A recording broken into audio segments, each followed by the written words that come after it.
Mon nom est Ghislain Bernier. Je suis le père d'un fils qui est homosexuel et moi et mon épouse, on a fondé le Gris Québec en 1996.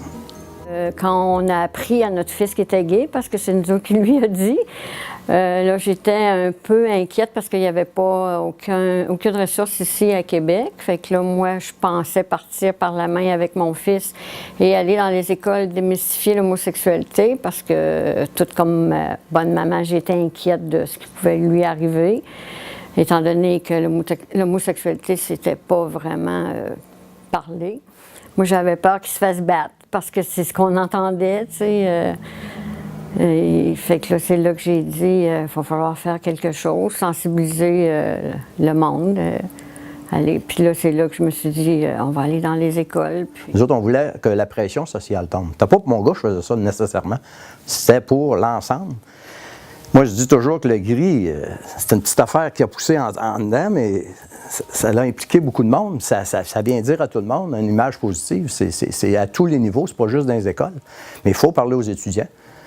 Parce que l'étudiant de 10, 11, 12 ans, 13 ans, 15 ans, il n'a pas encore vécu, il n'a pas encore sorti de chez eux. Puis lui, c'est la peur. Puis il n'en parle pas. Et le but de l'organisme, du temps, c'est drôle à dire, c'était d'en arriver à fermer l'organisme. Mais ça n'arrivera jamais parce qu'il y a toujours une demande. Puis les jeunes dans les écoles que tu rencontres le matin, il y a 20 ans ou aujourd'hui, quand tu as 14 ans puis que tu es stressé puis que tu as peur que ton père, qui est toujours dit, c'est une chance qu'on n'a pas un crise dans la famille, qu'on n'a pas un dans la famille, il n'a pas envie de dire à son père qu'il est gay un jour, là. Mon nom, c'est Charles Bergeron. Je suis intervenant jeunesse donc pour le programme L'Accès.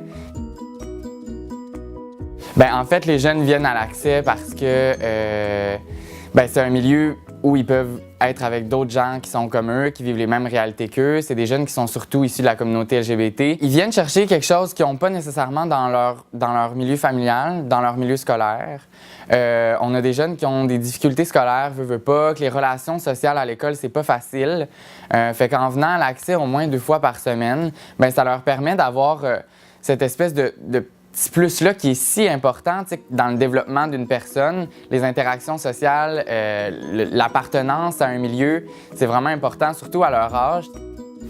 Mon nom est Noémie Roch, je suis intervenante au Gris Québec depuis maintenant 4 ans au niveau des services jeunesse. Donc, on parle de l'accès, jumelage parents, jumelage jeunesse. Des fois, les jeunes ont juste besoin d'un peu de coaching pour se permettre d'aller plus loin, de se faire donner une petite tape dans le dos puis de se faire dire « oui, t'es capable, t'es bon, je crois en toi ». Souvent, c'est des jeunes qui, malheureusement, se le sont pas fait assez dire et se tapent beaucoup sur la tête, soit par culpabilité, soit par honte de leurs différences. Donc, tu sais, d'être là puis de pouvoir leur dire « on est là ». On a une équipe de bénévoles qui sont des modèles positifs puis qui sont là pour t'accompagner puis te donner ta chance, prends-la, tu sais. Je m'appelle Lucas, j'ai 17 ans, je fréquente l'Accès depuis 1 an. Puis dans le fond, j'ai commencé ma transition de changement de sexe il y a à peu près 2 ans. Dans le fond, j'ai commencé à rencontrer des psychologues, des travailleurs sociaux puis des sexologues à mon école pour savoir où est-ce qu'il fallait que je me dirige, les téléphones qu'il fallait que j'aille pour justement avoir accès à mes hormones puis mes opérations. Puis comme on savait pas trop m'envoyer à Québec, on m'a donné des numéros de téléphone un peu random, j'ai l'impression. Puis celui qui revenait souvent, c'était Gris Québec. Fait que ça a donné que je m'y suis rendue. Avant que j'aille à l'Accès, j'avais pas vraiment de lieu de sécurité, puis je n'avais pas fait tout à fait mon coming out. Fait que quand je suis arrivée à l'Accès, ça a fait que j'avais plus de confiance en moi, puis j'avais une place où on pouvait m'appeler Lucas, ou est-ce que c'était il, puis que j'étais considérée comme ce que moi je voulais être, dans le fond. Salut, c'est Florent et j'ai 32 ans et j'ai été au Gris impliqué sur le conseil d'administration d'environ 2004 à 2010. Anecdote en lien avec les interventions, des démystifications dans les écoles, c'était vraiment une source de bonheur ces interventions. Oui, des fois c'était pas toujours facile, puis j'ai vécu des interventions où la pire et la meilleure étaient en même temps, ou des gens qui écoutez, moi je suis pas du tout à l'aise avec ça, il avait quitté la classe, mais en même temps des gens, waouh, ça nous applaudissait, c'était extraordinaire en disant, waouh, on voit enfin un gars et une fille, puis la fameuse question, ah, est-ce que tu peux être mon ami, parce qu'il paraît que c'est la mode d'avoir un ami gay, donc je vais avoir mon ami gay, ça revenait régulièrement, mais ce qui m'a particulièrement marqué, c'est quand, donc au cours des 6 ans d'intervention que j'ai pu faire dans les écoles, des interventions, des démystifications, ces 2 jeunes qui sont venus me voir, qui m'ont demandé leur courriel, qui m'ont écrit par la suite, et 2 personnes qui étaient plutôt négatives par rapport à l'orientation sexuelle. Tout était négatif, ils y voyaient beaucoup de noir. Et donc, le fait d'aller avec eux après par la suite, de prendre un café, de leur expliquer certaines choses, de leur parler toi-même de ton propre vécu, de voir par où tu es passé.